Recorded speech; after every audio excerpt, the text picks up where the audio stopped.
Many of those chambers simulated low magnetics then. They simulated high frequency then. Every once in a while, we'll find a sacred site in a chamber that simulates both of them together. Now think about this. Think about what this means. It means thousands of years ago, the ancients knew of this time in history. They knew that you would be living this time in history. They built chambers then to simulate and to model what you are living now in your living room. You don't have to go to a sacred site to find and to have this experience. They immersed themselves into those chambers and they recorded what the experience meant to them. They passed it down to you through what became ancient, sacred, and in some cases religious texts, providing essentially a roadmap of what a human may be expected to do to move gracefully through this time in history. Well, let's look at some of these sacred sites. Machu Picchu in Peru, beautiful, beautiful examples of the chambers. Many of the caves and the temples in the Tibetan highlands, we find examples of these same chambers. And you do not even have to go outside of our country, right in our own backyard. Chaco Canyon, New Mexico. Beautiful, beautiful temples. Anywhere else in the world you go and see archaeological sites on this massive of a scale, they're called temple complexes. In North America, they're called Indian ruins for some odd reason. Well, in this particular temple complex, this is one of over 2,800 archaeological sites in Chaco Canyon. This is one of only 12 that have been excavated and restored. 900 rooms in this site alone, and the rooms are all situated around circular stone chambers built into the ground called kivas. There are 36 of them. You can see some of them right here. Not far from this site, right across the canyon, is one large kiva. This is over 90 feet in diameter, Casa Rinconada. These chambers, these tuned resonant chambers, simulate either low magnetics or high frequency or both, so that the initiate may know themselves then in these chambers and know what the body response to these experiences are. Then you and I no longer need these temples. We no longer need these sites.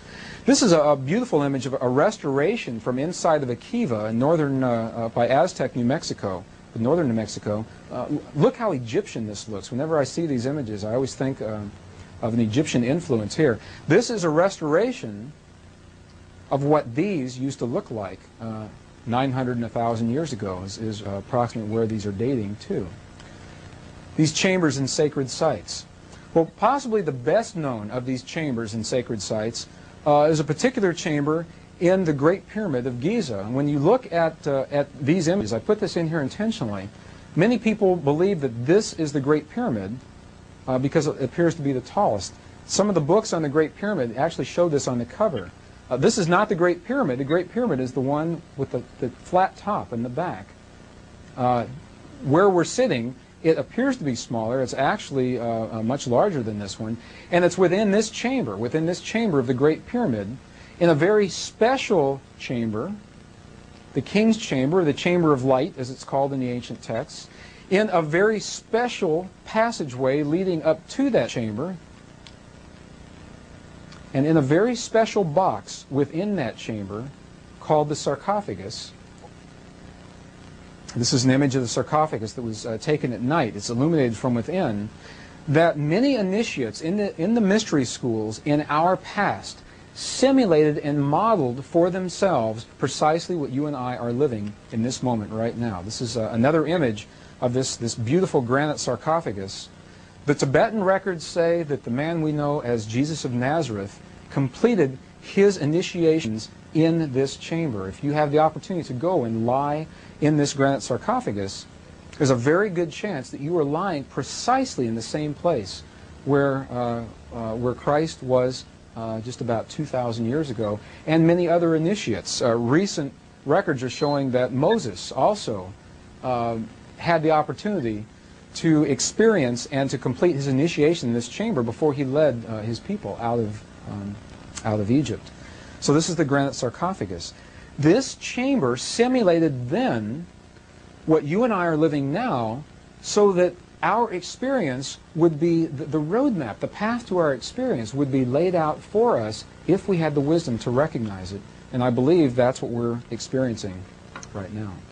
Now let's go into some other chambers.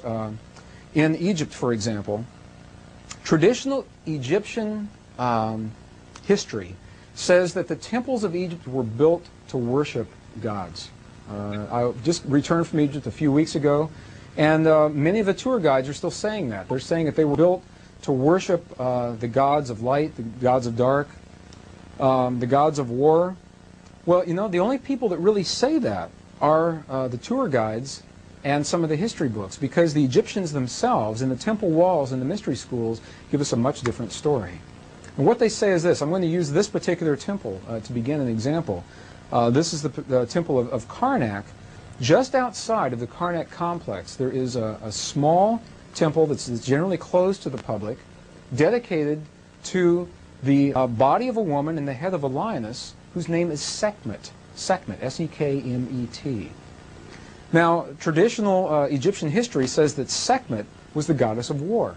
And wherever you would see the goddess of war, Sekhmet, you would see individuals praying for a good war, or praying not to have war, or something surrounding the act of war.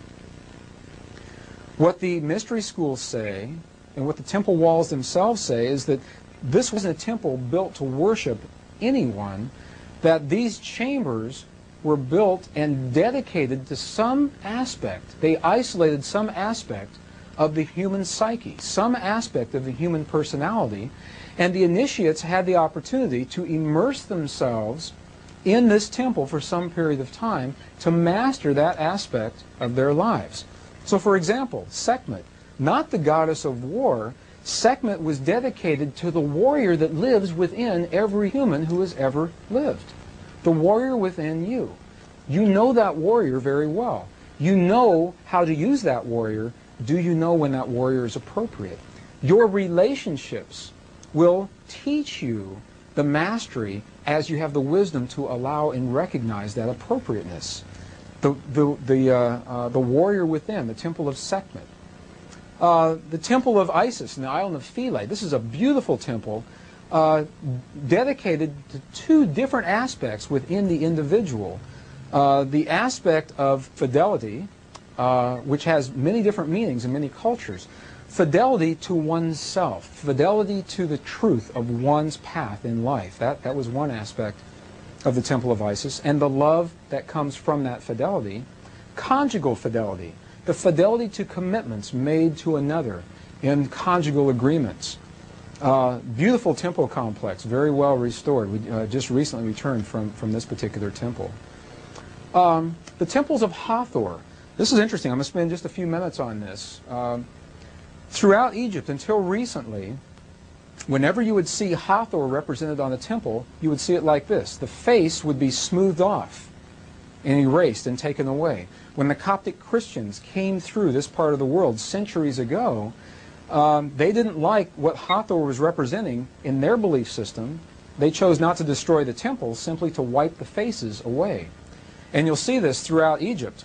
You can see the faces are simply chiseled off of the temple walls and the columns. Well, until recently, we really didn't know what this Hathor looked like because all the temples had been defaced. 1986, 87, I was in Egypt and happened to be there during a time when they were excavating, the authorities were excavating to build a military bunker. And as happens so often, they dug into the ground to build this bunker, and they found a temple complex that had been lost in the history and the memory of the Nile floods that covered it in mud every year. And it was a small temple, a small chapel dedicated to Hathor. And it was the first time we ever really had a good view of what Hathor looked like. So I'd like to share that with you. This is our Egyptian guard that is letting us pass through this highly technical and very secured area.